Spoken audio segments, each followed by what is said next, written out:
Olá, meu povo! Hoje eu estava pensando numa amiga que eu tenho, que foi morar no céu no começo de fevereiro desse ano. O nome dela era Beth. Ela era de origem húngara, mas viveu muitos anos no Brasil. E eu acho que há mais de 30 anos ela morava no Canadá.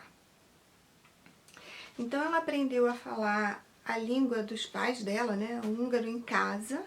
Aprendeu português no meio dos amigos dela, na escola e tal. Depois ela foi morar no Canadá, aprendeu inglês, ela passou um tempo na França, aprendeu a falar francês. E certa vez ela disse para mim que com tantos idiomas dentro da cabeça dela, ela tinha medo de alguma hora acabar latindo. Essa noite eu estava pensando nela e me veio, essa ocasião me veio a lembrança. E aí eu fiquei pensando, que língua que você fala?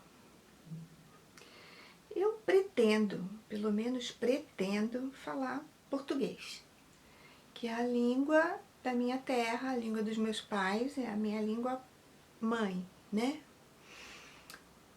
Eu tô longe de falar português corretamente, ou pelo menos perfeitamente, né? Eu me esforço, eu tento não falar muita coisa errada, mas existem muitas coisas que influenciam no jeito que a gente fala. Por exemplo, eu moro numa cidade enorme, que é São Paulo, eu moro bem aqui na capital, e essa cidade recebe gente, desde sempre, de todas as partes desse mundo. Quem sabe de outros mundos também, né? Tem gente que anda por aí que a gente nem sabe de onde que veio. E essas pessoas, cada uma, traz junto consigo os idiomas e vícios de linguagem que elas adquirem quando chegam aqui tentando falar o português. Então você vê expressões de outras línguas em todos os lugares. A gente acaba adquirindo gírias de outras pessoas, de outros países, e misturando tudo, e o sotaque de um vai misturando com o sotaque do outro, e vai criando um terceiro sotaque, e a língua vai se transformando, e todos os dias a gente fala uma coisa de um jeito diferente. Eu nasci e cresci em Niterói, que embora eu ainda tenha algum sotaque carioquês aqui, os cariocas não são de Niterói, os cariocas são da cidade do Rio de Janeiro. Eu digo que eu sou carioca da Clara. Mas mesmo assim, as pessoas que moram lá no Rio de Janeiro, elas têm um sotaque muito diferente da maioria das pessoas que moram aqui em São Paulo. E a gente sai à rua e cada dia que a gente volta para casa, volta com um vício de linguagem diferente. Eu não falava uma opção de coisas que hoje em dia eu falo. Eu tento me corrigir, tento não cometer muitos erros, mas às vezes é impossível. Em alguns países do mundo, eles não aceitam que você fale outro idioma a não ser o idioma local. Olham de cara feia para todo mundo que chega lá falando outra língua. Mas dizem que os franceses são assim, eu não sei se isso é verdade. Mas eu fico imaginando o esforço que cada pessoa tem que fazer para tentar se comunicar num lugar assim.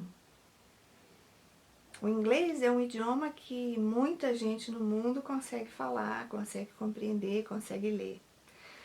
Eu sou bem tupiniquim no inglês, mas eu me viro, não dá para morrer de fome não. Agora tem idiomas que são absolutamente impossíveis. Os croatas, por exemplo, eu acho que eles nunca ouviram falar de uma coisa chamada vogal. Todas as palavras deles parecem que só tem consoantes. O alemão tem umas palavras que são desse tamanho, chegam a ocupar uma linha inteira. É complicado. Tem palavras que são iguaizinhas, se pronuncia igualzinho em inglês e quer dizer coisas completamente diferentes. Por exemplo, você sabe como é que se fala Turquia em inglês? Turkey. Você sabe como é que se fala Peru em inglês? Turkey. E agora, como é que você vai distinguir um Peru da Turquia? Complicado para quem não está ouvindo isso desde sempre, né? Para quem pegou o bonde andando e começou a ouvir a história no meio, não sabe de que você está falando. O português também tem algumas palavras assim, né? Que são absolutamente iguais e querem dizer coisas completamente diferentes. E você? Que língua você fala? Você tem dificuldade de aprender outros idiomas? Eu não sou uma pessoa assim que tem uma facilidade enorme para aprender tudo, não. Não tenho. Eu gosto de francês, eu acho sonoro, eu acho bonito, eu acho italiano lindo, eu acho italiano musical, sei lá. Eu acho o inglês importante, eu acho o espanhol bonito. Eu gosto de outros idiomas. Eu escuto muito russo. Por incrível que pareça, russo para mim não é grego. Russo para mim é menos pior do que grego. E a gente vai se virando com esses idiomas que aparecem, com essas expressões que surgem a cada dia. E ainda tem mais. A internet fez o vocabulário da gente se transformar completamente. Hoje em dia tem gente que não fala mais. E quando fala, ainda fala abreviando, como se estivesse digitando. Tem muita gente que não escreve mais beleza há muito tempo. O negócio agora é BLZ, em qualquer língua. BFF não são apenas 3 letras, são Best Friends Forever. As pessoas abreviam tudo. Aí quando chega numa prova de redação, ninguém sabe escrever. Ninguém lê mais. Quando eu era criança, eu lia como uma traça, eu devorava os livros. Nós não tínhamos muitos livros em casa, mas eu tinha amigos que tinham livros e eles me emprestavam. E esses livros entravam e saíam da minha casa com uma velocidade enorme, porque a gente lia tudo. Nós lemos toda a coleção de Monteiro Lobato, depois eu li tudo de Jorge Amado. Quer dizer, tudo que eu tive acesso naquela época, e era bastante coisa até. Hoje em dia você não vê uma pessoa com um livro na mão. Você vê com um celular lá, teclando assim desesperadamente, que tem gente que fica até com esses 2 dedos doentes de tanto ficar assim.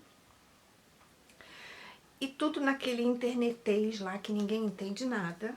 Pelo menos quem está de fora desse mundo, que é quase um mundo paralelo, a gente não entende mais o que as pessoas dizem, né? Escrever, então, gente, aí ficou mais complicado ainda. Quando as pessoas tentam escrever uma coisa, a gente não é capaz de entender nem em que língua que elas estão escrevendo.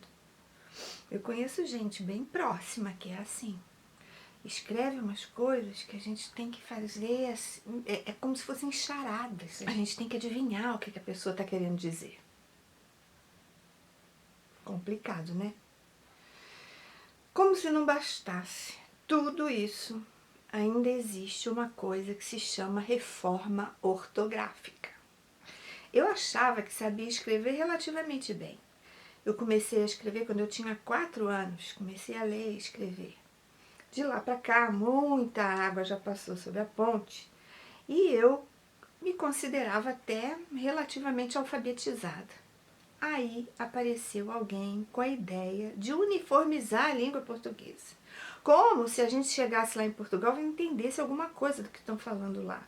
A menos que você tenha um ouvido absoluto, ou que você tenha uma concentração suprema, ou que tenha contato diário com pessoas que falam português lá de Portugal, ou português de Moçambique, ou português de Angola, sei lá de onde, você não vai entender nada que eles estão dizendo, né? É um português diferente. E agora que eles querem que a gente escreva igual, ficou mais complicado ainda. O hífen que você achava que sabia usar, você não sabe mais. Pelo menos eu não sei. Herói, que sempre teve um acento enorme no O, não tem mais. E outras cositas mais. Palavras que eram separadas agora se escrevem junto, o que era junto ficou separado. Ficou uma confusão danada. E eu tenho que aprender a ler e escrever de novo. Quer dizer, ler eu acho que eu ainda consigo, mas escrever com certeza eu tenho que aprender de novo. Por isso eu acho até que eu abandonei um pouco o meu blog, porque eu tenho medo de escrever alguma coisa errada e passar vergonha. Eu acho tão feio, gente, tão feio falar errado. Eu acho tão feio escrever errado e deixar documentada a minha ignorância. Mas acho que isso faz parte do mundo que se movimenta o tempo todo e que se transforma todos os dias, né? Vamos ver, no final disso tudo, que língua que eu vou estar falando. E você? Que língua você fala? Se você gosta de vídeos como esse, dá um joinha pra mim, compartilha com seus amigos. Você pode também se inscrever aqui no canal. Eu vou ficar bem contente de ter você sempre comigo, cada vez que eu publicar um vídeo novo, tá bom? Um beijo gigante e até o próximo vídeo. Tchau!